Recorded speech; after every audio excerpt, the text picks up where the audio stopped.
way to save him. Can I help? We'll see. First, I have to think of an idea. I love you.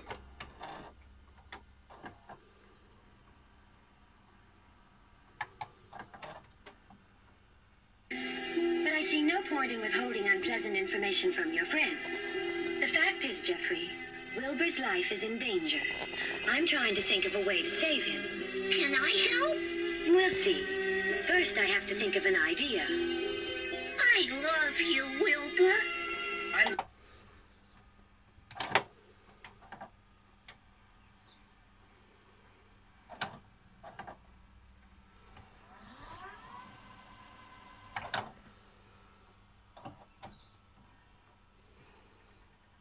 Collection. Avery, you leave that spider alone.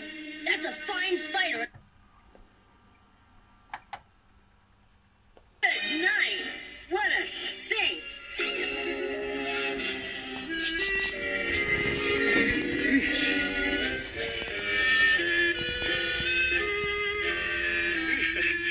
Good thing for you I saved that egg, Charlotte. It certainly is, and I'm grateful to you, Templeton. Well, this whole business is well and good for Charlotte. But what about the rest of us? Who wants to live in a barn that is perfumed with rotten eggs? It will clear soon. See? Breeze is already taking it away.